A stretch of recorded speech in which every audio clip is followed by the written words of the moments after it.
예, 자, 제목은 꿈꾸는 자 요셉에 대한 두 번째, 꾸는 자 요셉. 요셉 두 번째입니다. 자, 오늘 제목은 이렇게 정했습니다. 하나님이 보시기에 형통한 사람 요셉. 하나님이 보시기에 형통한 사람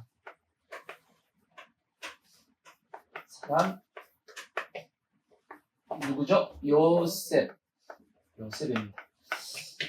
자, 오늘 읽었던 본문 말씀에 보니까 요셉은 형통한 사람이라고 그렇게 기록이 되어 있습니다. 자, 창세기 39장 2절 보시면 여호와께서 요셉과 함께 하심으로 그가 형통한 자가 되어 그의 주인 애굽 사람의 집에 있으니 그의 주인이 여호와께서 그와 함께 하심을 보며 또 여호와께서 그의 범사에 형통하게 하심을 보았더라 그렇게 말씀했어요. 마지막 절 23절에도 보면 요셉에 대한 전체적인 평가를 이렇게 얘기했습니다. 간수장은 그의 손에 맡긴 것을 무엇이든지 살펴보지 아니하였으니 이는 여호와께서 요셉과 함께 하시니라. 여호와께서 그를 범사에 형통하게 하셨더라 그렇게 되어 있습니다. 그러니까 요셉은 형통한 사람이 맞아요? 틀려요? 맞아요. 형통한 사람 맞죠? 근데 요셉의 삶을 한번 보자고요. 형통한지. 요셉은 형들한테 팔려가지고 노예가 되었습니다. 원래부터 노예가 아니었습니다. 자기 아버지 밑에서 잘 살고 있었는데 형들한테 시기 질투 받아가지고 팔려가지고 노예가 되었습니다. 형통한 거 맞나요? 아니죠. 근데다가 이제 애굽에 내려가서 보디발 장군 집에 이제 거기서 노예가 되었는데 어떻게 보면 또 이제 보디발 장군에게 눈에 잘 띄어가지고 그 가정의 가정 충무가 되었습니다. 그나마 좀 잘 나가는 것 같았는데 또 그 보디발 장군 부인이 깜짝깜짝 해가지고 꼬시려고 하니까 그거 이제 피하다가 누명을 써가지고 여자들이 못됐지, 그죠? 그거 못됐어. 자기가 그렇게 좋아하고 달려붙었더니 그러다가 싫다 그러니까 나중에 그냥 악으로 바뀌어가지고 요셉을 그냥 누명을 씌워가지고 감옥에 보냈단 말이에요. 감옥에 갔죠? 근데 한번 생각해보자. 요셉이 형통한 사람이에요? 아니면 이게 세상 말로 재수가 없던 사람이에요? 형통한 사람이에요? 재수가 없던 사람이에요? 형통한 사람 맞나요? 여러분이 인생에 그러면 형통하다 그러겠어요? 아니면 재수가 없었다 그러겠어요? 요셉이라고 그렇게 생각하지 말고 여러분의 인생이 그렇다고 생각해봐. 형통하게 보여요? 아니면 재수 없게 보여요? 남들이라고 그렇게 얘기하면 안 돼.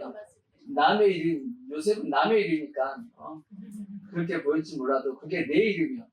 그게 형통하게 보이냐는 거지. 형통해요? 안 형통해요? 형통하지 않는단 말이에요. 근데 성경은 뭐라고 말씀하냐면 요셉을 형통하다라고 말씀을 하고 있는 거야. 그러니까 이거는 뭘 생각할 수 있냐면 우리가 생각하는 형통의 개념하고 하나님이 생각하는 형통의 개념이 다르다는 뜻입니다. 그죠? 하나님하고 우리가 보는 개념이 다른 겁니다. 우리가 보는 형통한 건 뭔가요? 우리는 어떤 사람을 형통하다 생각하죠? 내가 생각하는 대로, 내가 계획하는 대로 다 그냥 그대로 이루어지는 거예요. 그죠? 그러면 형통하다라고 얘기할 수 있죠. 아멘? 그러기를 원하시잖아요. 그죠? 그러기를 우리가 다 원하고 있는데 그건 내가 원하는 형통입니다. 내가 생각하는 형통의 개념이죠.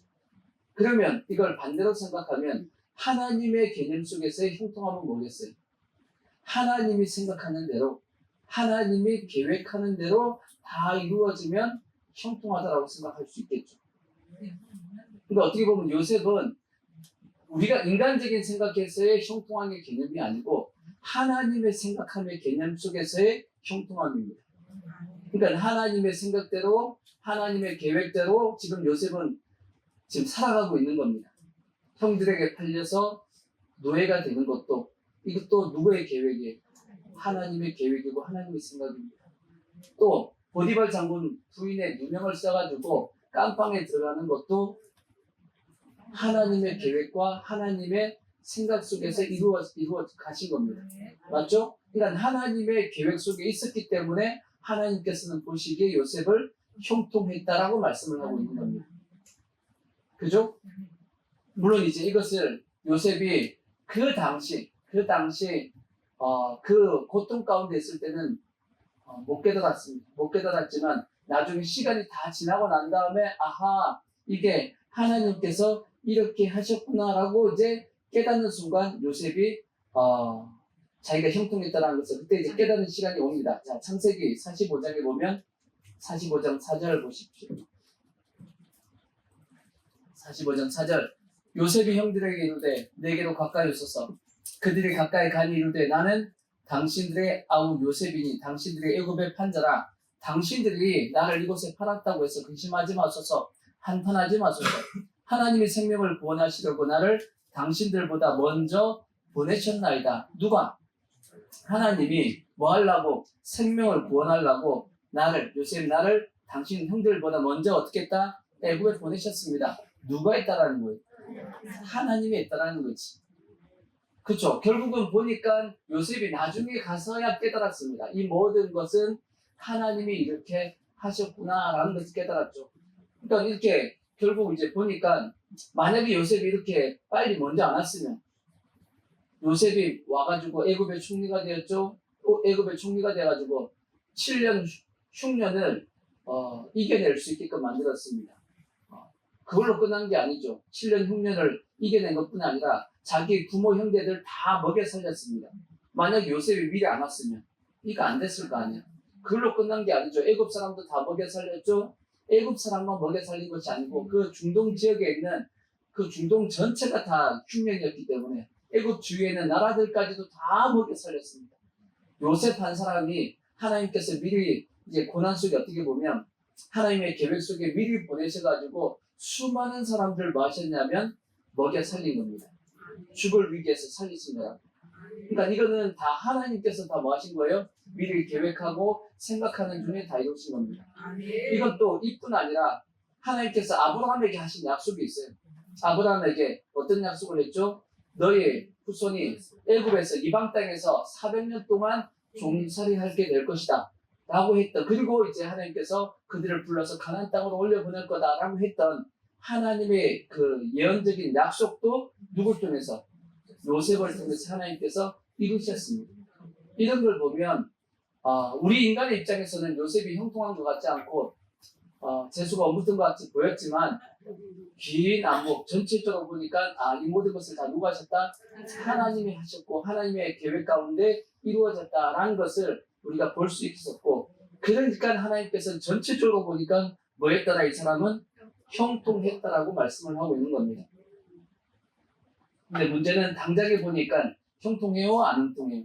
형통하지 않았다라는 게 문제입니다. 마찬가지로 우리의 삶도 마찬가지입니다.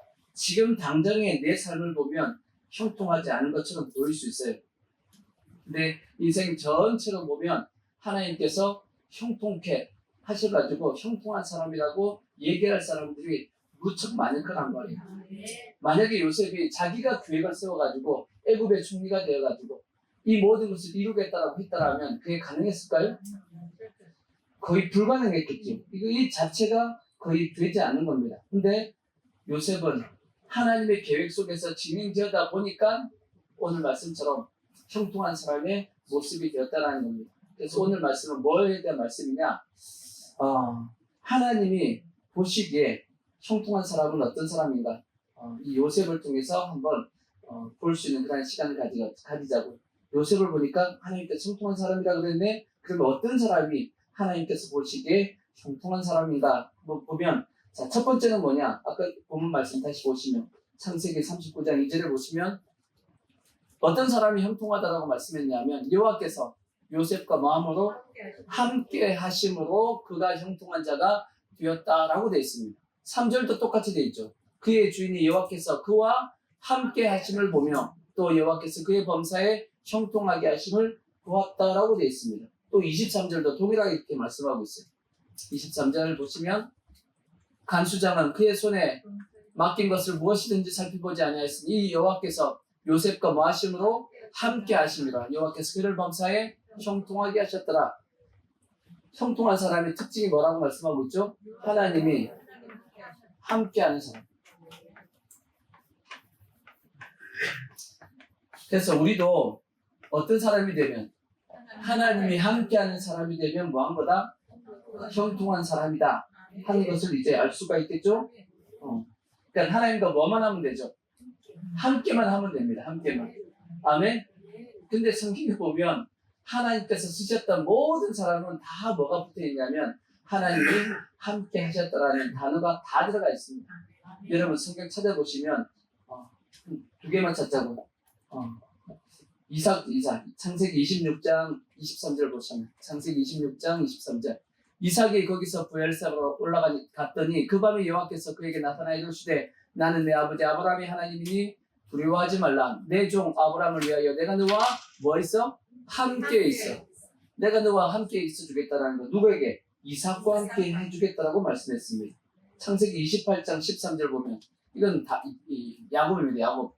또 본즉 여호와께서 그의 위에 서서 이르시되 나는 여호와니 너희 조부 아브라함의 하나님이요 이삭의 하나님이라. 내가 누워있는 땅을 내가 너와 내 자손에게 주리니 내 자손이 이 땅에 티끌같이 되어 내가 서쪽과 동쪽과 북쪽과 남쪽으로 퍼져나갈지며 땅의 모든 족속이 너와 내 자손으로 말미암아 복을 받으리라. 내가 너와 뭐하고 있어? 함께 있어. 내가 어디로 가든지 너를 지키겠다라고 말씀했던. 여기 이삭과 야곱뿐 아니라 뒤에 보시면 성경에 나와 있는 하나님이 쓰시는 모든 사람에게 다 붙어 있습니다. 이 단어가 하나님이 뭐 해주겠다? 함께 해주겠다라는 단어가 집에 가서 심심하시면 찾아보세요. 그러면 다 나와 있습니다. 그러니까 하나님이 쓰시는 사람의 공통적인 특징이 뭐냐 하고 보면 하나님이 꼭 약속했어요. 내가 너와 뭐 해주겠다? 함께 해주겠다는 약속이 있습니다. 이거는 신약에 와서는 아예 예수님이 통으로 그냥 탁 던졌어. 뭐라고 말씀했냐? 자, 마태복음 28장 18절에 보시면 마태복음 28장 18절에 보면 예수님께서 그냥 약속으로 탁 박아버렸어요. 예수께서 나와 말씀하여 이르시되 하늘과 땅의 모든 권세를 내게 주셨으니 그러므로 너희는 가서 모든 민족을 제자로 삼아 아버지와 아들과 성령의 이름으로 세를 베풀고 내가 너희에게 분부한 모든 것을 가르쳐 지키게 하라. 볼지어다. 보랍니다. 확인해봐라 그 뜻입니다. 확인해봐라. 뭘? 내가 세상 끝날까지 너희와 항상 함께 있으리라 하시니라. 그렇게 말씀했어요. 아예 뭘 해보라고요? 볼지어다. 확인해봐라 그렇게 말씀했어요. 뭘 확인해보라는 거예요? 내가 세상 끝날까지 끝까지 뭐 해주겠다? 너희와 항상 함께 있어주겠다. 너희와 항상 함께 있게 해주겠다 라고 그렇게 약속을 해주셨단 말이에요. 그러면 하나님께서 함께하고 있을까요? 안 하고 있을까요? 우리와 함께하고 있어요? 안 하고 있어요? 함께하고 계시겠죠? 그럼 어떻게 함께하고 계시죠? 우리와? 지금 우리와 함께하고 계신, 물론 이런 말씀도 있었어요. 두세 사람이 내 이름으로 모인 곳엔 나도 그들 중에 있느니라. 근데 우리가 다 누구 이름으로 모였어요? 예수 이름으로 모였으니까 여기에 예수님이 계세요? 안 계세요? 어디 계세요? 여기 어디 계셔 지금? 여기 예수님 계세요? 왜? 약속했으니까. 예수님이 있겠다고 약속했으니까. 예수님은 약속하고 안 지키는 분이 아닙니다. 무조건 지키신다라고, 안 지킬 수 없다라고 말씀을 했기 때문에 분명히 예수님이 이곳에 함께 하고 계십니다. 그리고 계세요. 그렇죠? 네, 계시대. 그러면 예수님은 우리와 각자 우리와 어떻게 또 함께하고 계시냐? 성경은 뭐라고 말씀하냐면 성령을 통해서 우리 속에 함께 해주겠다라고 약속을 하셨어요. 자, 요한복음 14장 16절을 보시면 그렇게 되어 있습니다. 내가 아버지께 구하겠으니 그가 또 다른 보혜사를 너희에게 주사 너희와 함께 있게 하리니. 너희와 뭐 하겠다? 너희에게 영원토록 너희와 함께 있게 하겠다라는 거죠. 누굴 통해서? 성령을 통해서, 보혜사 성령을 통해서. 그는 진리의 영이라 세상은 능히 이를 받지 못하나니 이는 그를 보지도 못하고 알지도 못함이라. 그러나 너희는 그를 아나니 그는 어디에 계세요? 너희와 함께 거하시며 또 너희 속에 계시겠습니다. 예수님께서 우리와 어떻게 함께하고 계시냐? 성령이 우리 속에 와 계심을 통해서. 내 속에 성령이 와 계시단 말이에요. 그걸 통해서 우리와 뭐 하겠다?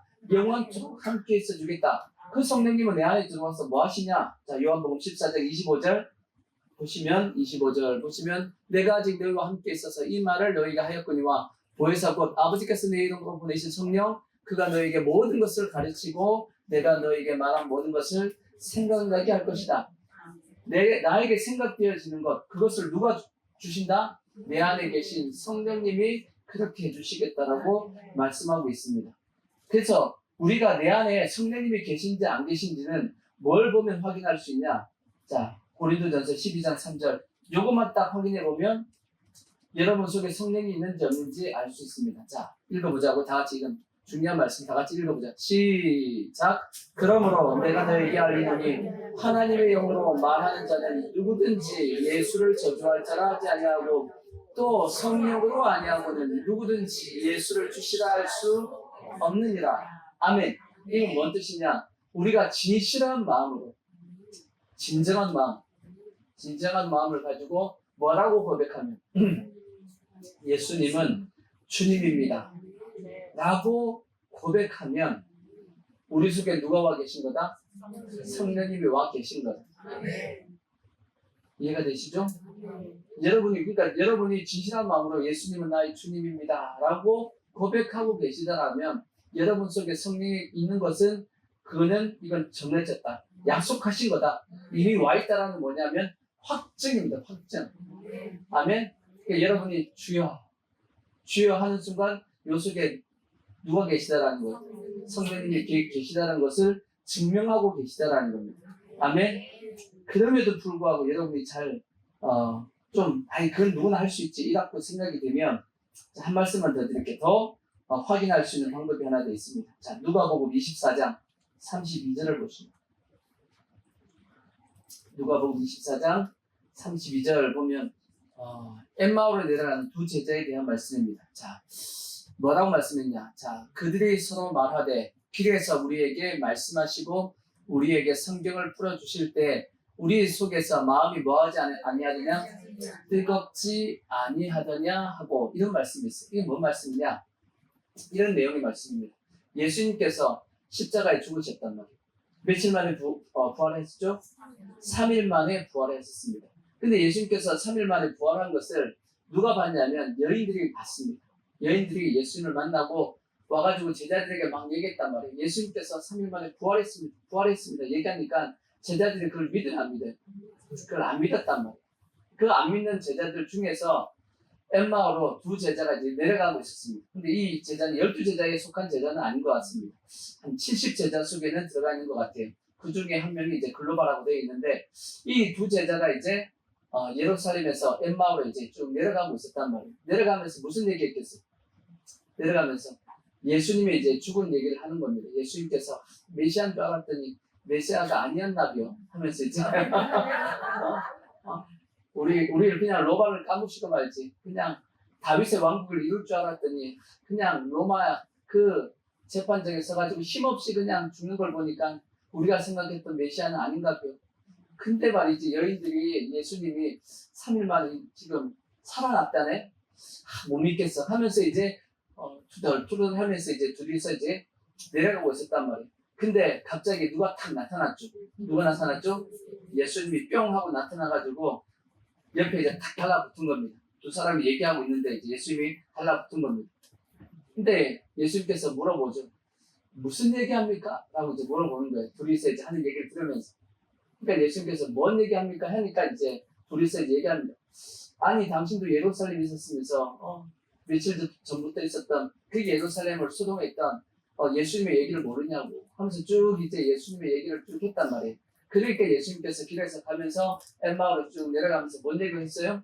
구약의 이제 선지자들의 말씀, 구약 말씀을 통해서 예수님께서 고난받고 죽을 것, 그 다음에 부활할 것에 대해서 구약을 쭉 이제 설명해가면서 제자들에게 그 두 제자에게 쭉 설명을 해줬단 말이에요. 이해가 되시죠? 그러고 나서 이제 엠마오에 거의 다 떠났단 말이에요. 근데 예수님께서 계속 더 가려고 그러는데 이 두 제자는 이제 예수님을 붙잡아가지고 같이 식사라도 길에서 오면서 우리한테 좋은 말씀 해주셨는데 식사라도 대접하고 싶어가지고 이제 붙잡고 같이 식사하는 중에 예수님께서 떡을 떼서 딱 주는 순간 어떻게 했어요? 눈이 확 밝아져가지고 예수님을 알아봤다는 말씀이 성경에 기록이 되어 있는 겁니다. 자, 누가복음 24장 15절 그 앞에 보시면 15절 보면 이런 내용이 말씀 나오죠. 그들이 서로 이야기하며 문의할 때 예수께서 가까이 가서 그들과 동행하시나 그들의 눈이 뭐해져서 가려져서 그인 줄 알아보지 못했다라고 되어 있습니다. 그리고 이제 30절 보시면 그들과 함께 음식 잡수실 때 떡을 가지사 축사하시고 떼어 그들에게 주시니 그들의 눈이 밝아져 그인 줄 알아보더니 예수는 그들에게 보이지 아니하셨다라고 되어 있습니다. 자, 뭘 말씀을 드리고 싶으냐면 분명히 엠마오로 내려가는 두 제자 옆에 누가 있었죠? 예수님이 있었습니다. 근데 그들은 이분이 예수님인 줄 알았어요? 몰랐어요? 몰랐단 말이에요. 나중에 뭐 한 거죠? 눈이 밝아져서 그때야 이제 깨달은 겁니다. 그죠? 근데 그들과 예수님이 함께 하고 있었다는 것은 맞아요? 틀려요? 그러면 그들이 예수님과 함께 하고 있었다는 그 증거가 뭐냐? 예수님께서 그들에게 말씀을 전해줬습니다. 말씀을 전해주는 순간 그들의 마음이 어떻게 했다고요? 뜨거워졌다라고 얘기합니다. 말씀을 들을 때 뭐 해졌다? 마음이 뜨거웠다 라고 말씀을 하고 있는 거예요. 이해가 되시죠? 이게 내 속에 성령님이 와 계신 증거고 예수님께서 나와 함께 했다라는 증거입니다. 오늘날도 마찬가지입니다.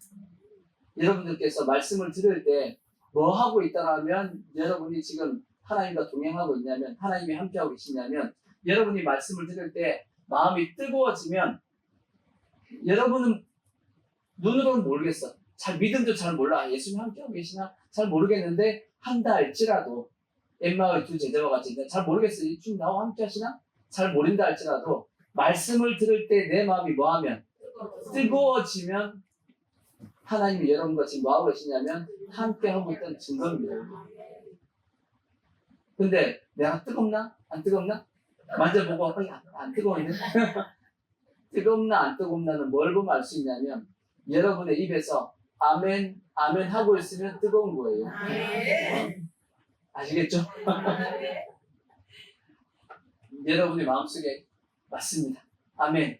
말씀을 들을 때 아멘 아멘 하고 있으면 여러분의 심령은 뭐 한 거냐면 뜨거운 것이고 여러분들이 지금 현재 누구와 함께 하고 있는 거죠? 하나님이 함께 하고 있기 때문에 그 반응이 일어나는 겁니다. 아까도 말씀했잖아. 성령님이 아닌 것은 내 입에서 뭐라고 얘기할 수 없다? 예수님을 주시라 할 수 없다고 말씀했듯이 내 속에 성령님이 안 와 계시면 하나님의 말씀 앞에 뭐가 안 되냐면 아멘 아멘 안 나옵니다. 이해가 되시죠? 그러니까 확실한 증거가 뭐냐? 내가 하나님의 말씀을 듣는데 아멘 아멘 하고 있다 한다라면 하나님이 여러분과 뭐 하고 있는 거죠? 함께 하고 있는 거예요. 믿으시라고.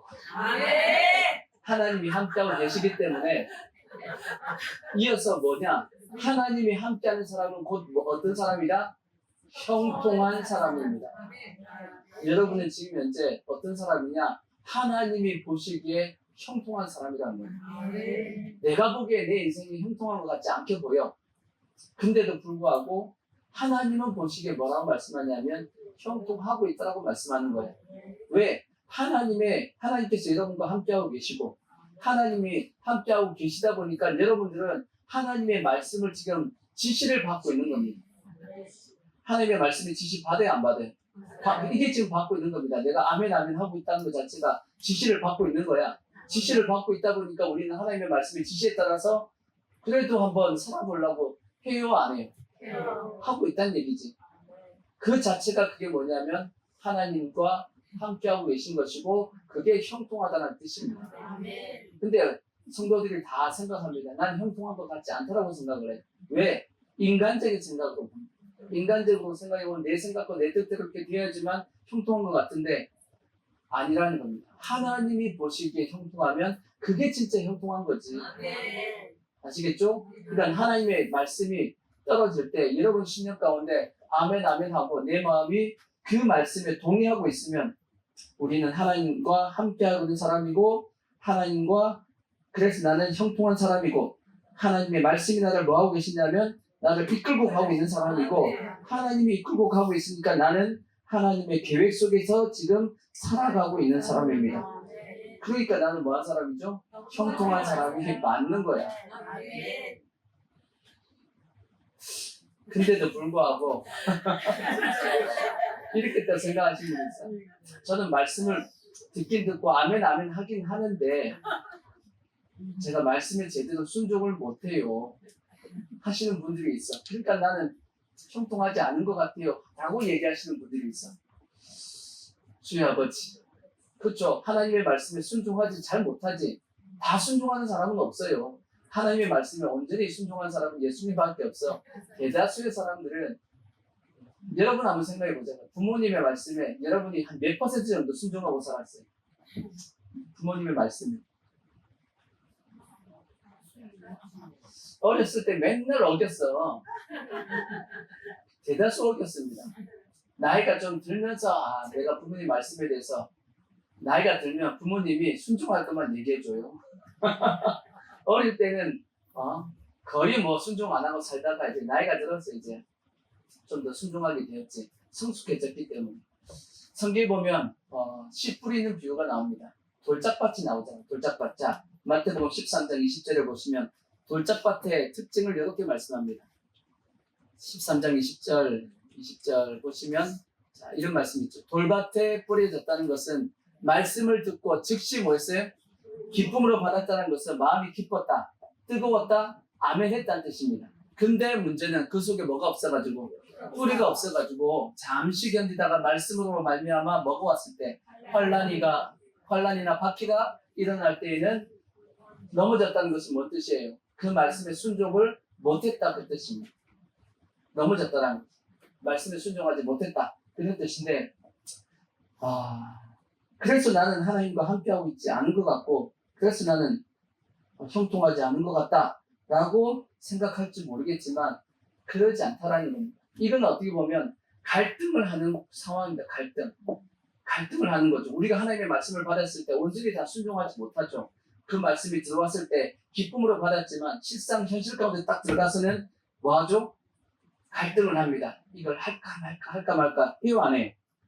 한단 말이지. 했을 때 순종할 때도 있고 순종 못할 때도 있습니다. 그게 정상적인 겁니다. 갈등은 잘못된 것이 아니고 정상적인 겁니다. 아시겠죠? 우리도 마찬가지지. 요셉도 마찬가지. 요셉도 갈등했을까 안 했을까요? 요셉도 갈등했다라고 지난주에 말씀했잖아. 자, 시편 106편, 105편, 17절 보시면 시편 105편. 자, 그가 한 사람을 앞서 보내셨으며 요셉이 종으로 풀렸도다. 그의 발에 착고를 차고 그의 몸은 뭐 했다고요? 쇠사슬에 메었으니 곧 여호와의 말씀이 응할 때까지라. 그의 말씀이 그를 뭐 했다? 단련했다. 아까 여기 말씀에 보면 18절 보면 그의 몸은 해서 관주가 뭐라고 돼 있죠? 그의 혼이라고 말씀드렸잖아. 그의 혼이 쇠사슬에 뭐 있다? 마음이 쇠사슬에 메어 있다는 뜻입니다. 우리도 그런 경험이 있단 말이에요. 어떤 마음이 꽉 묶여가지고 답답하게 묶여서 그런 느낌이 있어요, 없어요? 마음의 자유함은 없는 그런 환경의 어떤 그 고통 때문에 마음에 꽉 묶여가지고 그런 것이 있단 말이지. 근데 그것이 나를 뭐 했다라는 거예요. 여호와의 말씀이 응할 때까지라. 그의 말씀이 그를 뭐하는 단련했다라고 말씀했듯이 그 과정이 다 뭐하는 과정이죠?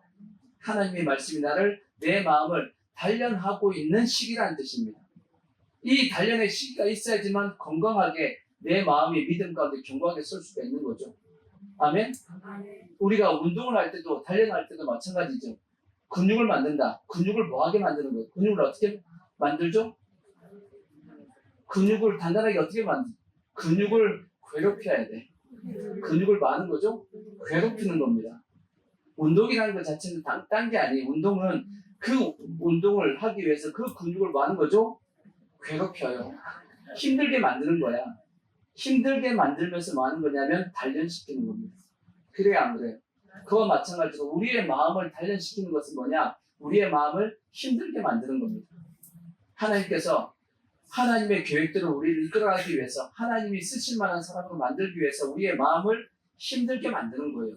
그걸 통해서 뭐 하냐면 우리를 단련시키는 겁니다.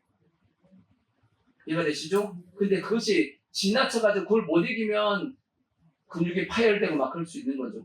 우리는 하나님께서는 감당할 만큼만 우리를 시험하신다라고 말씀했기 때문에 우리는 충분히 이길 만큼만 하나님께서 우리를 시험하신다라고 생각해도 틀린 것이 아닙니다. 성경이 그렇게 말씀을 하고 있으니까. 그러니까 우리가 하나님의 말씀 앞에 넘어지기도 하고 또 도전하고 또 넘어지면 또 뭐하고 또 도전하고 그러는 과정 속에서 우리의 신앙이 자라는 것이고 그 자체가 다 뭐 한 거냐면 하나님과 나와 지금 이제 함께 하고 있는 과정이라는 뜻입니다. 이게. 애들 키울 때 보십시오. 애들 키울 때 애가 딱 태어났어요. 딱 태어나면 애들 딱 태어나고 난 다음에 애를 이제 딱 눕혀놨습니다. 눕혀놓으면 애가 어떻게 하고 있죠? 가만히 있습니다. 그죠? 그러다가 애가 어떻게 하죠? 뒤집기 시작합니다. 처음부터 안 서요. 뒤집잖아. 그럼 뒤집으면 엄마 아빠가 어떻게 해요? 우와 뒤집었다고 너무 좋아합니다. 애니까. 이제 그 다음에 뒤집다가 그 다음 뭐 하죠? 뒤집은 상태에서 굴릅니다. 어디 안 기어. 처음부터 그냥 뒤집고 또 뒤집고 또 뒤집고 굴러갑니다. 이렇게. 그게 굴러가는 게 정상이에요. 부모님들 뭐 하죠? 그걸 보면서 기뻐합니다. 굴렀다고 기뻐하잖아. 그러다가 이제 굴르다가 뭐 하기 시작하죠? 이제 기어갑니다. 기어갑니다. 얼마나 이뻐, 기어가면. 굴르는 것도 이쁜데, 어느 날 기면 얼마나 이쁘냐고. 기어가다가 이제 그다음부터 뭐 하죠? 이제 잡고 이제 뭐 하겠죠? 이제 일어서려고 막 한단 말이에요. 잡고 일어서면 그다음부터 난리가 나잖아. 뭐 했다고? 섰다고 난리가 난다고. 근데 빨딱 서나요? 아니잖아. 그냥 또 쓰다가 또 쓰러지고 넘어지고 또 쓰려고 또 붙잡고 넘어지고 그래 안 그래요? 그러다가 이제 섰다가 이제 또 어떻게 하죠? 이제 걷지도 못하고 이렇게 있잖아요. 붙잡고 그러다가 어느 날부터 이제 한 발짝 뛰고 이제 한 발짝 이렇게 뛰는데도 넘어지고 또 서고 넘어지고 이러다가 이제 서서 걸어가잖아. 그래 안 돼? 사람도 자라면서 그런 과정을 겪듯이 우리의 신앙도 그런 과정을 겪는 겁니다. 근데 중요한 것은 그 모든 과정 속에서 부모님들은 뭐 하고 있죠? 옆에서 뭐 하고 있죠? 지켜보며 함께 하고 있어요. 함께 해요, 안 해요? 함께 하고 있는 겁니다. 그죠? 부모님이 그 자녀가 크는 과정을 다 보면서 옆에서 함께 하고 있어요. 넘어졌다고 함께 안 해요? 그래 안 그래요? 넘어졌다고 너는 넘어져? 버려! 이렇게 아니란 말이야. 넘어져도 이쁘고 서도 이쁘고 굴러도 이쁘고 뒤집어도 이쁜 겁니다. 하나님은 이와 같이 우리가 늘 뭐 하고 있냐면 함께 하고 있는 겁니다. 함께 하고 있기 때문에 우리는 뭐 한 거냐? 형통하게 살아가고 있는 겁니다. 그러니까 내 마음속에 여러분의 마음속에 뭐가 있으면 내 마음속에 하나님의 말씀 앞에 내가 반응이 있고 뜨거움이 있으면 내가 아멘 하고 있으면 여러분은 하나님과 지금 현재 함께 하고 있는 삶입니다. 하나님께서 함께 하고 계시니까 지금 현재 나는 뭐한 삶이냐? 형통한 삶이 맞습니다. 세상이 보기에는 형통 안 한 것 같아요. 하나님이 함께 하고 계시니까 형통한 것 맞아요. 근데 문제는 뭐냐? 혹시나 하나님의 말씀 앞에 뭐가 없으면 그게 문제냐면 감각이 사라지면 그게 문제입니다. 하나님의 말씀이 들려오는데도 불구하고 반응이 안 생겨. 뜨거움이 안 생겨. 내 입에서 아멘이 안 나와. 어느 날부터 아멘이 이제 안 나오고 그게 뭔가요 그게? 그 시험 든 겁니다. 그 시험 든 거야. 하나님의 말씀 앞에 아멘이 안 되고 뭔가 내가 죄를 범했을 가능성도 있고 아니면 하나님께서 뭔가 내려놓으라고 하나님의 뜻에 온전히 순종하라고 하나님하고 어떤 그게 있을 때는 내 입에서 아멘이 안 온단 말이에요. 그때는 빨리 뭐 해야 되냐면 회개하고 내가 혹시 고집 부린 거 있으면 빨리 그 고집도 내려놓고 그러면 이제 어떤 상태가 되냐면 다시금 하나님께서 그의 삶을 이끌어갈 수가 있는 겁니다. 그때는 이제 하나님과 그것도 함께 하지 않는 건 아니에요. 함께 하지 않는 건 아니지만 뭘 못하고 있냐면 하나님의 계획으로 하나님께서 끌어당기고 가자 하고 있는데 안 가고 버팅기고 있는 거지.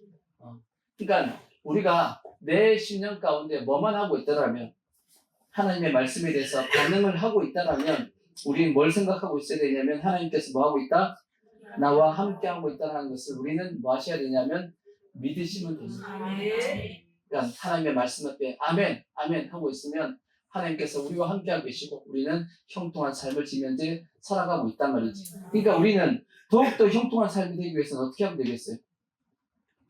간단하지. 하나님의 말씀과 더욱더 뭐 하면 되죠? 가까이 하면 되는 거지. 하나님의 말씀하고 더욱더 가까이에서 더 그냥 하나님의 말씀을 붙잡고 살아가는 것이, 그것이 더욱더 우리가 뭐 하는 거냐면 형통한 삶인 겁니다. 그래서 성경에 나와 있는 시간이 없어 안 찾겠지만 하나님과 함께하고 있다는 사람이 다 형통하다는 말씀에 동일하게 다 기록되는 게 뭐냐면 하나님의 말씀이 그들과 함께하고 있다는 뜻입니다.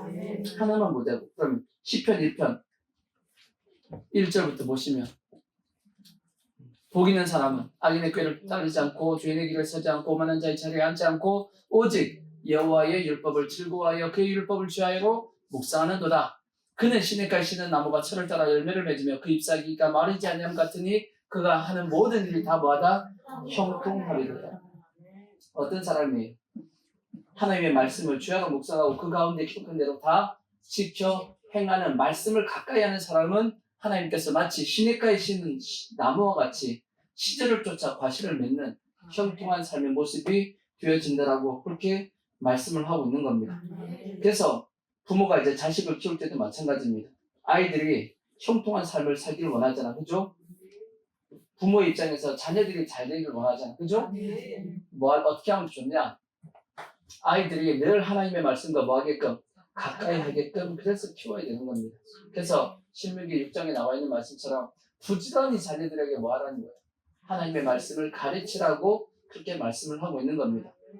앉았을 때에도 말씀을 가르치고, 누웠을 때에도 말씀을 가르치고, 길을 갈 때도 말씀을 옆에다 붙여놓고, 그래서 아이들이 하나님의 말씀 가운데 살아갈 수 있게끔 하는 것이 그 아이가 평생 형통한 삶을 살 수 있게끔 만들어주는 방법이다 라고 성경이 말씀을 하고 있는 겁니다.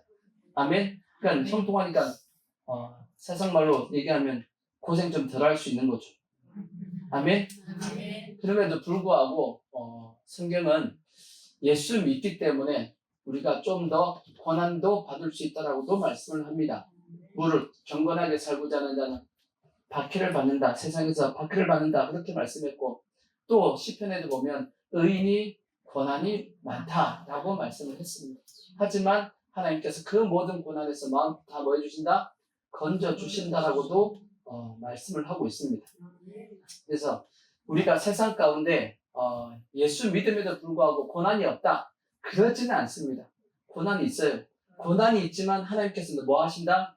나와 함께 하심으로 그 모든 고난을 이겨나갈 수 있게끔 해주신다라고 그렇게 말씀을 하고 있는 겁니다. 특히 예수님께서도 이렇게 말씀했죠. 자, 요한복음 15장 19절을 보시면, 우리가 고난당하는 이유가 뭐냐? 예수님이 이렇게 말씀했어요. 너희가 세상에 속하였으면 세상이 자기의 것을 사랑할 것이나 너희는 세상에 속한 자가 아니고 도리어 내가 너희를 세상에서 택하였기 때문에 세상이 너희를 뭐한다? 미워한다. 세상이 우리를 미워하니까 세상이 우리를 뭐 하겠어요? 공격하겠지. 공격하니까 우리가 세상으로부터 미움을 받아 고난을 당할 수도 있다라고 예수님께서 말씀을 했단 말이에요. 그러니까 형통하다라고 해서 세상적인 어려움이 없는 건 아닙니다. 있다 할지라도 우리가 하나님의 안에서 형통하다라면 마치 요셉과 같이 하나님께서 다 나중에 최후 승리를 얻게끔 인도해 주신다라고 우리는 뭐 하셔야 되냐면 믿으셔야 됩니다. 그러니까 하나님께서 여러분과 함께하고 계시기 때문에 여러분 불통한 사람이 아니고 형통한 사람이라고 믿으십시오. 다른 증거 찾지 말고 내 심령 가운데 뭐가 있으면, 하나님의 말씀이 있으면 나는 지금 뭐한 사람이다? 형통한 사람이다. 믿으시라고. 아멘. 그러니까 절대 뭐 하시면 안 되냐면 의심하시면 안 돼. 아시겠죠? 의심하시지 말고 하나님께서 나와 함께 하심을 온전히 믿으시고, 더욱더 우리가 형통하기 위해서는 뭐 하자? 하나님의 말씀을 가까이 하자. 아멘.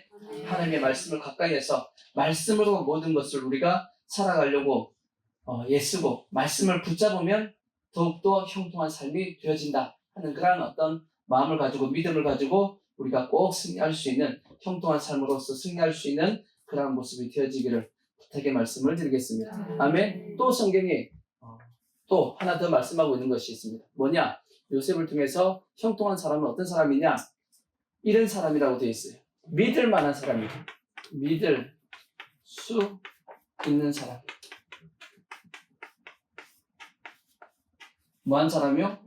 믿을 수 있는 사람. 이것은 사람에게도 마찬가지고 이거는 하나님에게도 마찬가지입니다. 다른 사람도 나를 뭐 할 수 있게끔 믿을 수 있게끔, 또 하나님도 나를 뭐 할 수 있게끔 믿을 수 있는 사람이 되어야지만 뭐 하는 거냐? 우리가 형통한 사람으로서의 모습을 살아갈 수 있다라고도 말씀을 하고 있습니다. 요셉은 보디발 장군이 믿었습니다. 보디발 장군이 요셉을 믿었으니까 요셉이 자기 부인을 겁탈한다고 그렇게 했었어도 안 죽였단 말이에요. 단지 깜빵에 보냈죠. 만약에 진짜 요셉을 못 믿었으면, 저놈이 진짜 내 부인을 이런 생각을 가졌으면 죽여야지. 어디 그냥 가만 놔두냐고, 죽여야지. 그게 정상이지. 근데 잘못한 게 요셉이 아니고 누구 같대요? 못된 놈 같아. 자기 부인 같아. 그러니까 그래서 자기 부인을 뭐 어떻게 할 수가 없고, 자기 부인이 체면이 깎이면 결국 누가 깎이는 거예요? 자기가 체면이 깎이는 거니까 그렇게 할 수 없으니까 결국은 희생양을 누구 삼는 거예요? 요셉을 희생양 삼아서 이제 요셉을 깜빵 보낸 거지. 이것도 다 결국은 하나님의 섭리 가운데, 계획 가운데 있은 거라고 성경이 말씀을 하고 있습니다. 아멘. 그러니까 보디발 장군은 요셉을 그래서 확실하게 믿었습니다. 또 간수장도 마찬가지죠. 간수장도 확실하게 요셉을 믿었습니다. 믿었으니까 성경이 또 뭐라고 말씀하냐? 23절에 뭐라고 말씀했어요? 23절에 보면 아까 39장 창세기 39장 23절에 보면 얼마나 믿었냐면 이렇게 믿었다고 돼 있어요. 간수장은 그의 손에 맡긴 것을 무엇이든지 뭐 하지 않았어요? 살펴보지 아니하였으니, 맡겨놓고 일 시켜놓고 요셉한테 맡긴 것은 안 살펴봤어. 왜? 요셉이 알아서 잘 할 거니까. 그렇게 믿어줬다라는 거예요. 대단하지 않나요? 우리도 무슨 일을 시켜놓고 나면 나중에 꼭 뭐 해야 되죠?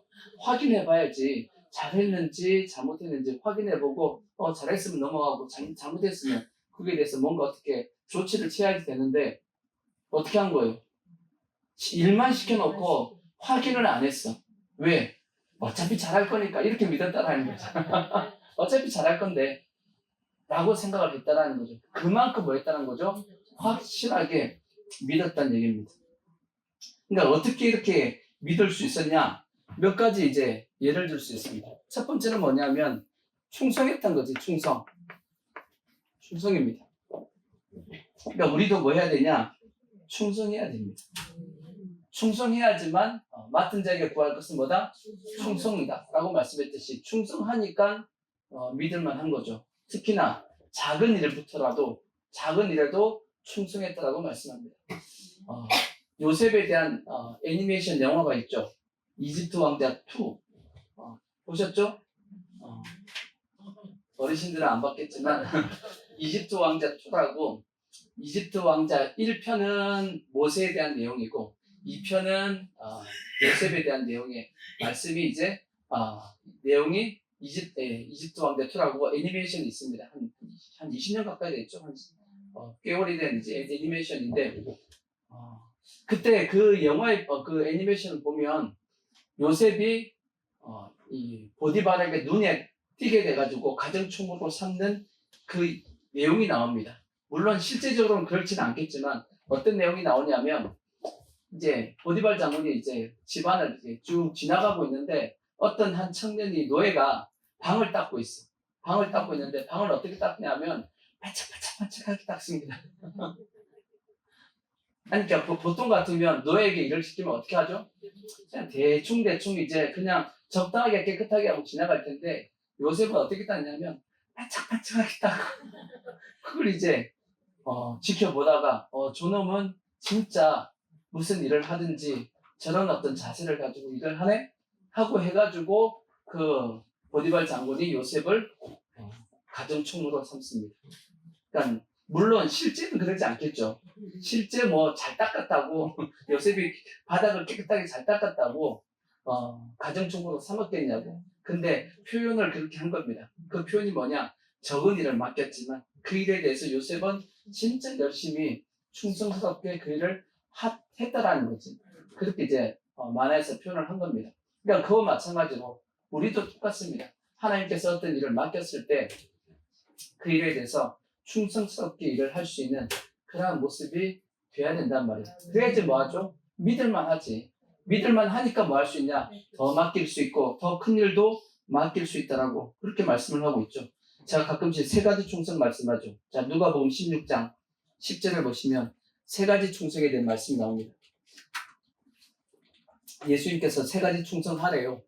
뭘 충성해야 되냐 하고 봤더니 지극히 작은 것에 충성된 자는 큰 것에도 충성되고 지극히 작은 것에 불의한 자는 큰 것도 불의하다. 그렇게 말씀했어요. 작은 것 맡겨도 어떻게 하라는 거예요? 충성스럽게 일을 하라는 겁니다. 큰 것 맡겨주면 잘하지. 라고 하는 사람은 큰 거 안 맡깁니다. 아시겠죠? 작은 것부터 뭐 하자? 충성스럽게 하자. 그 다음 두 번째 11절. 뭐에 대해서 충성하자? 너희가 만일 불의한 재물에 충성하지 아니하면 누가 참된 것으로 너희에게 맡기겠느냐? 이 불의한 재물은 우리가 하나님 앞에 받은 재물입니다. 하나님께서 우리에게 맡겨준 그 물질에 대해서 우리가 어떤 자세를 취하느냐에 따라서 하나님께서 더 부어줄 수도 있고 끊을 수도 있는 겁니다. 그러니까 불의한 재물에 대해서 뭐 하자? 충성스럽게 하나님의 뜻에 맞게끔 써야 됩니다. 아시겠죠? 자기만 채우려고 하지 마시고 하나님의 뜻에 맞게끔 쓰시라고. 그것이 하나님께서 불의한 재물에 대한 충성의 모습이다. 12절 그 다음에 또 뭐에 대해서 말씀하냐? 너희가 만일 남의 것에 충성하지 아니하면 누가 너희의 것을 너희에게 주겠느냐? 열심히 해도 내 거 안 됩니다. 그러면 우리는 어떻게 생각하죠? 대충 합니다. 근데 열심히 해서 누구 거 되면? 내 거 되면 그 다음부터 뭐 하죠? 열심히 합니다. 이러면 꽝! 이러면 안 된다라는 거예요. 열심히 해도 내 거 안 된다 할지라도 뭐 하라는 거예요? 충성스럽게 열심히 하랍니다. 그걸 하나님께서 보시고 야 쟤는 지 거 안 될 건데도 불구하고 열심히 하네? 자세가 됐다 하고 그에게 뭐 하시냐면 자기의 것을 그에게 주겠답니다. 어떻게 보면 하나님께서 우리에게 주시고자 하는 우리의 몫이 있어요. 우리의 복이 있단 말이에요. 우리에게 다 주려고 하는데 뭘 보고 주시냐면 남의 것에 대해서 열심히 하냐 아냐 그거 봅니다. 남의 것, 지 것도 안 될 겁니다. 불구하고 열심히 한 걸 보면 쟤는 자기 것 맡겨도 되겠다 싶어서 주는 겁니다. 욕심에 이끌려서 하는 것이 아니었기 때문에. 근데 남의 것은 대충 하고 자기 것은 열심히 하겠다라고 생각하면 하나님이 아예 자기 거 안 줍니다. 안 그러겠어요? 예전에 우리나라에서 요즘은 별로 그런 게 별로 없는 것 같은데 저기 서울에 가면 남대문, 동대문 군대 가면 도매상들이 많아요. 도매상들. 그러니까 가게들이 그 남대문, 동대문 가보면 가게가 쪼망쪼망해요. 2평, 1평, 2평, 3평 여기 정도밖에 안 돼. 근데 그분들이 되게 부자예요. 다 뭐 하는 거죠? 도매상이야, 도매상. 공장하고 창고는 따로 있어. 가게만 그래요. 그러면 이제 전국 각지에서 소매상들이 와가지고 거기서 물건 떼어가잖아. 그죠? 근데 그 와중에 이제 거기서 일하는 종업원들 중에서는 열심히 하는 사람이 있다고. 그러면 나중에 이제 그 주인이 열심히 하는 그 이제 종업원한테 자기의 어떤 이제 거래처 좀 띄워준단 말이에요. 너도 이제 열심히 했으니까 독립해라 하고 이제 띄워주는 그런 일들이 옛날에는 많았습니다. 요즘은 안 그럴 것 같아 보니까. 그죠? 요즘은 안 그런 것 같은데 예전에는 그런 일들이 많아가지고 거기서 일하시는 분들이 잘 사는 분들이 되게 많았단 말이에요. 그러니까 주인이 뭘 보겠어요? 자기 것도 아닌데도 불구하고 열심히 해주는 그 종을 보면 그 종업원 보면 뭔가 해주고 싶은 마음이 생기는 거지. 그러니까 어느 정도 일하면 너가 이렇게 열심히 했으니까 내가 좀 띄워줄게 하고 띄워줄 수 있는 겁니다. 근데 대충 지가 아니라고 하면 띄워주고 싶겠어요? 안 띄워주지. 월급만 줍니다. 월급은 줘야 되니까 월급만 주죠. 안 떼어준단 말이에요. 하나님도 똑같습니다. 하나님도 보시고 남의 것이지만 충성스럽게 일하는 그 모습, 그 자세를 보시고 하나님께서 쟤는 믿을만하다 하고 축복해 주시는 겁니다. 아멘. 그래서 우리도 이 땅에서 마찬가지입니다. 절대 잔머리 굴리지 말고 잔머리 굴리지만 하나님의 일도 마찬가지예요. 세상 일도 마찬가지고 잔머리 굴리시면 안 돼. 여러분 애들 키우다 보면 애들이 잔머리 굴리는 거 보여요? 안 보여요? 다 보입니다. 다 보여요. 자기들 딴에는 그냥 머리 확 굴려가지고 아주 머리 써가지고 아빠 발을 숙이는 것처럼 딱 해도 부모들이 다 보고 있어. 단지 속아주는 거지. 속아주는 겁니다. 모른 척 그냥 속아주고 넘어주는 거지. 여러분 다 키워봐봐. 다 보인다. 다 보입니다. 자, 그래서 절대 뭐 하지 말자. 잔머리 굴리지 마십시오. 하나님 다 보고 계셔. 아시겠죠? 근데 하나님께서 진짜 충성하는지 아니면 잔머리 굴리고 볼 때만 열심히 하는지 다 보십니다. 그래서 우리가 하나님이 그리고 사람들에게도 믿을 수 있는 그런 모습이 되길 바라고. 두 번째, 첫 번째 충성해야 되고, 두 번째는 배신하면 안 됩니다. 자신을 믿어준 사람에 대해서 뭐 하지 말자? 배신하지 말자. 그러니까 어떻게 보면 요셉은 누구에 대해서 배신하지 않았냐? 보디발 장군에 대해서 배신하지 않은 겁니다. 요셉이 용모가 어떻게 됐더라고 성경이 말씀하냐. 자, 창세기 39장 6절 보면 주인이 그의 소유를 다 요셉의 손에 위탁하였고 자기가 먹은 요셉은 뭐 했다? 용모가 빼어나고 아름다웠더라. 남자인데 아름다웠대요. 화가 나잖아, 그죠? 욕이래잖아. 누구지? 요즘 요즘 남자 누구지? 이름 생각은 안 나. 차근우. 차원우? 차은우. 여자분들이 되게 잘생겼다고 막 하잖아요, 여러분. 다들 얼굴에 미소를 띠는데? 근데 요셉에 대해서 뭐라고 말씀하고 있냐면 뛰어나고 아름다웠다고 얘기합니다. 그러니까 보디발 장군 부인이 얼마나 마음이 탔겠어. 안 그랬겠냐고. 자기 손아귀에 다 넣을 수 있는 것 같은데 요셉이 계속 자기 손아귀에 안 들어오니까 자기 남편은 나이가 들었고 이렇게 했겠죠. 근데도 불구하고 요셉이 어떻게 했다? 성경에 보면 요셉이 가까이 있으려고도 하지 않았더라고 돼 있어. 자, 10절 보시면 여인이 날마다 요셉에게 청하였으나 요셉이 듣지도 아니하여 동침하지 아니할 뿐더러 함께 있지도 아니하니라. 피했다는 뜻입니다. 마찬가지 우리도 마찬가지입니다. 죄악을 행할 수 있는 환경을 계속 뭐 하셔야 되냐면 피하셔야 돼요. 피하는 게 일단은 우리가 조심하는 방법입니다. 그래서 성경은 복 있는 사람은 뭐라고 그랬어요? 복 있는 사람은 악인의 꾀를 쫓지 않고 죄인의 길에 서지 않고 오만한 자의 자리에 앉지 않는다 그랬어요.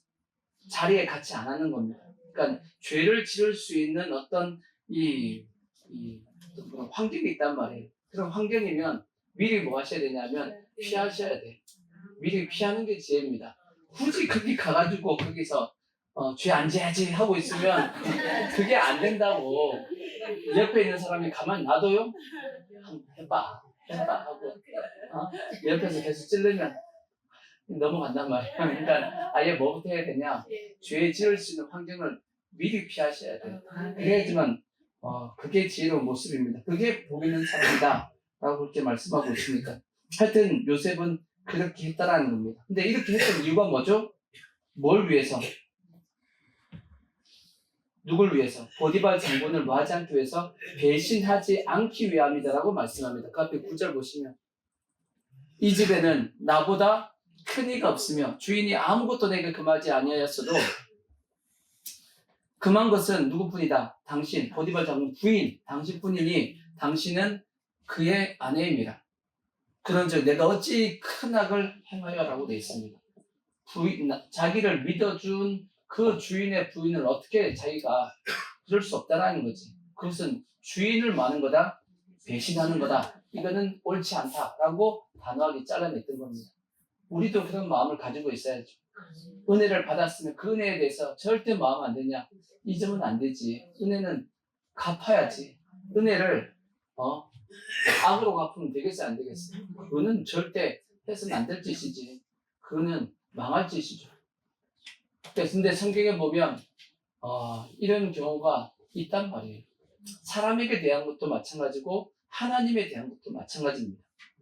마치 사울왕 같이 보시면 하나님께서 사울왕을 이스라엘의 초대 왕으로 세워줬습니다. 믿어서 세워줬다고. 근데 어떻게 하죠? 왕이 되고 난 다음에 그가 하나님을 배신하잖아. 어떻게 배신했어요?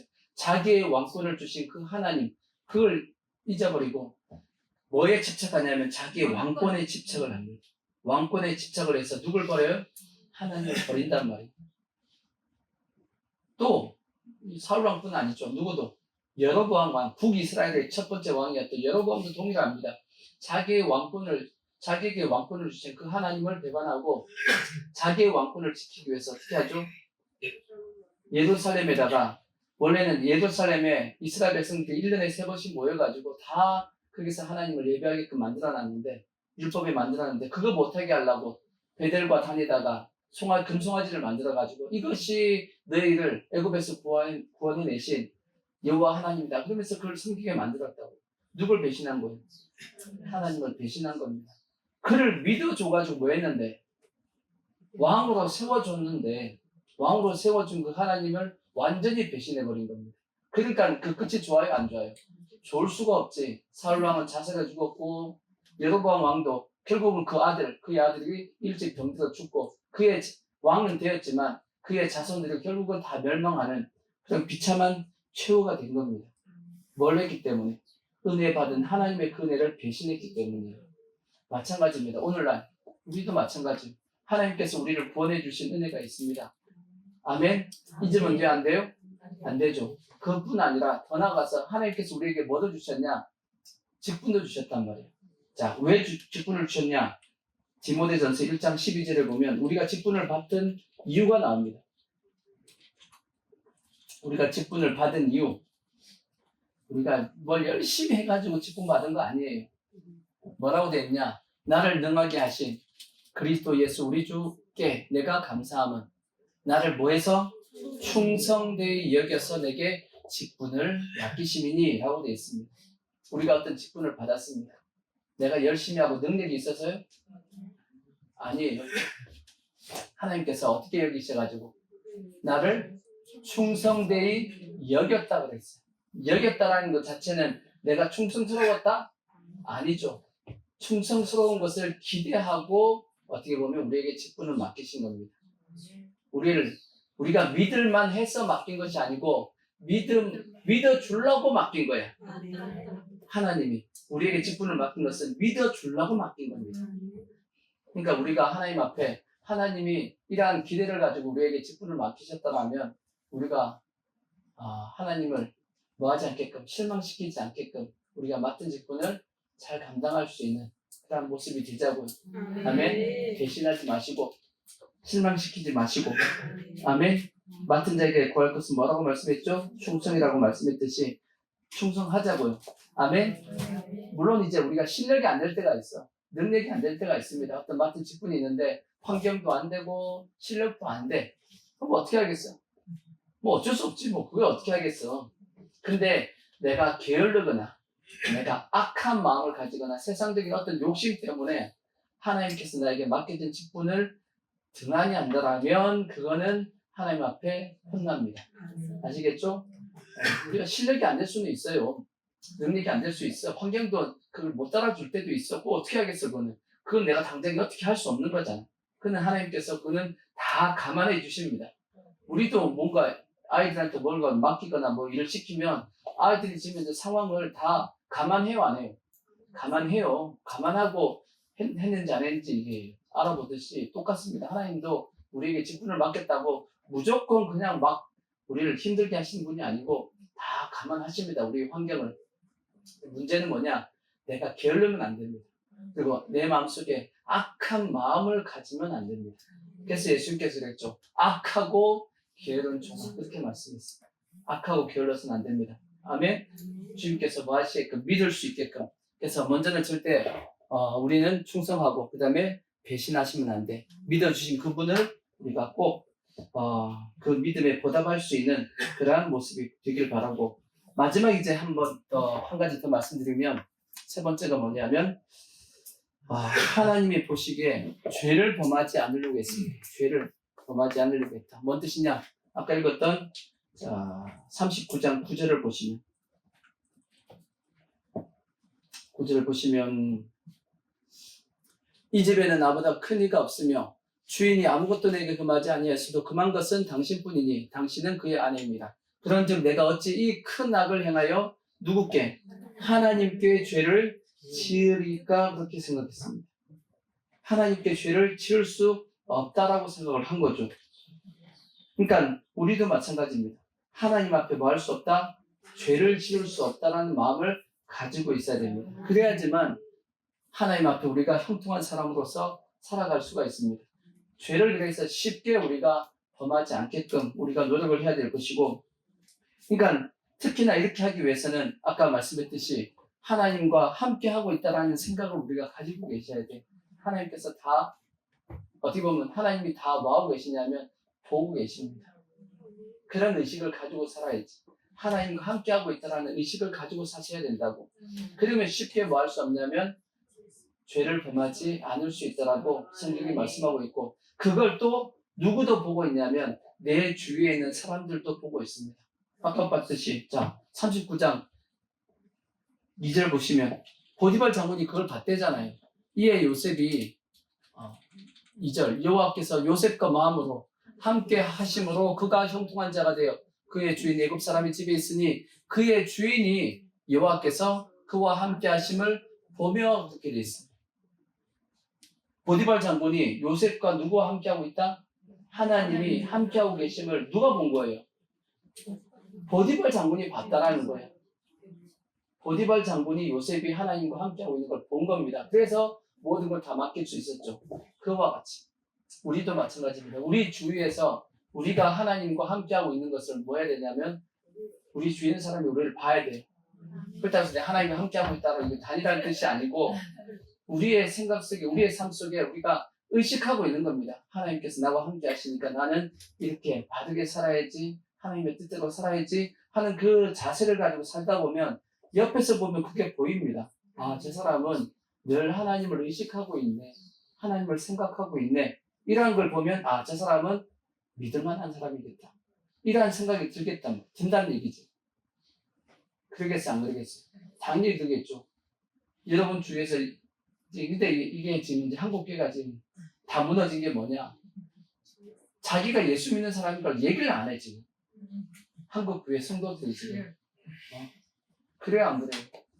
여러분, 최소한 여러분들은 밖에 나가서 내가 예수 믿는 사람이라고 얘기하고 다니십시오.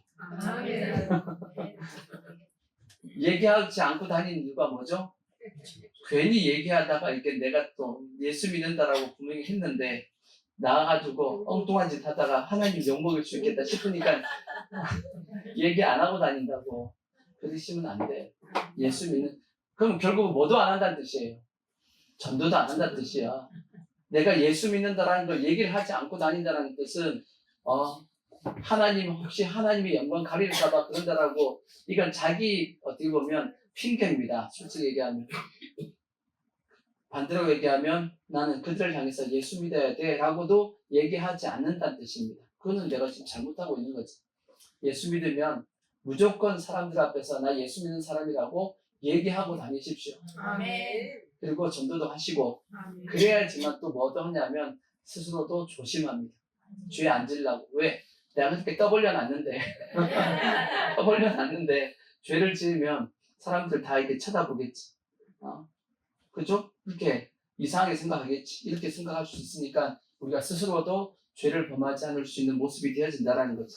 그래서 우리 라틴어에 보면 코람데오라고 하는 어떤 그런 단어가 있죠. 코람데오 뭐죠? 하나님 앞에서라는 뜻입니다. 우리가 항상 누구 앞에 있다? 하나님 앞에 있다라고 하는 그러한 자세, 그러한 자세를 가지고 우리가 살아가면 내가 그렇게 살아가지만 내 주위에 있는 사람들도 나를 어떻게 보냐면 그렇게 봅니다. 보면서 그들은 어떤 생각하냐면 저 사람은 진짜 예수 믿는 사람이에요. 그러니까 여러분 진짜 예수 믿는 사람 돼야 돼. 아시겠죠? 요즘 너무 가짜가 많아가지고 진짜 예수 믿는 사람이 돼야 돼요. 그러면 그 사람은 어떤 사람이냐? 믿을 수 있는 사람이에요. 진짜 예수 믿는 사람. 아멘. 그래서 이런 모습이 돼야지만 하나님의 보시기에 뭐한 사람이다? 형통한 사람의 모습이 되어지고 요셉과 같이 하나님이 쓸 수 있는, 그리고 하나님께서 요셉에게 꿈을 주셨잖아. 사명을 주셨잖아. 그 사명을 요셉이 다 잘 감당했듯이 우리도 마찬가지입니다. 이러한 모습이 될 때 하나님께서 나에게 주신 직분, 사명을 감당할 수 있는 그러한 우리의 삶의 모습이 되어질 겁니다. 우리 모든 성도들 꼭 이렇게 하나님이 보시기에 어떤 사람, 형통한 사람이 꼭 되시기를 부탁의 말씀을 드리겠습니다.